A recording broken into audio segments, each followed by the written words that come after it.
pas mette caillou sous marché jusqu'à ce que ou fait 3 bagay sa yo. Et numéro 2 capable coûter ou en pile l'argent. Moi c'est Darlene Joseph. Moi là pour me répondre toutes questions que vous gagnez de real estate et pour m'aider avec quelle que soit transaction que vous besoin faire sous affaires caille. Si vous fait plan pour mettre caillou sous marché pas mettre caille là pour plus que caille là vaut. Stratégie côté ou ap mette kay la, on paquet l'argent les fini pour dire pral bon off lan, li pas marché. Spécialement dans market que nous y kounya la, gon paquet kay. Si ou mette le trop cher, moun nan ki ap chercher a pral wè que ou pas sérieux. Cherchez un professionnel qui pour bonne opinion de ça que kay la vaut et puis pour mettre sous marché a pour ça que le vaut. Numéro 2. Nettoyer kay la. Les moun nan entre nan kay la. Ki sa ki nan kay la ki a patire yo, qui a fait yo quitter l'autre 2-3 kay qui sou marché a nan même area pour yo vin pran pa ou la. Jodi a mal non kay, m senti kay la apre le an mwe. Kay la tellement sale, paquet bagay rad, papier kendi, papier chips tout partout.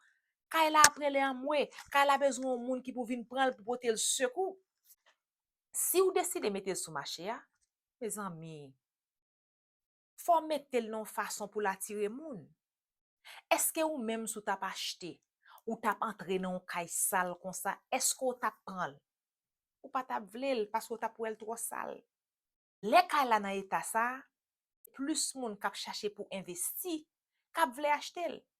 Moun kap acheter kay côté kay qui prêt pour mouver pour yo juste entrer, yo pas acheter. Moun qui nan investissement, c'est business que y a fait. Soleil a acheté.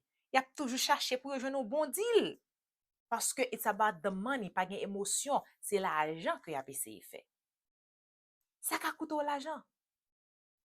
Ou l'autre bagay encore, ou supposé faire, c'est préparer dehors. Nettoyer la croix, couper gazon, curb appeal. Les moun nan kondi nan deban route la loué pour là, attirer pour l'entrer dans kay la. Si de yo pas di moun nan bienvenue, yo pas vle entrer en dedans. Dans saison ça, gen pile kay sou marché. Et sou gen plan pour vendre, moi mande ou, fait conversation avec un professionnel local qui est capable d'aider ou préparer kay la. Les bon suggestion yo, prend yo.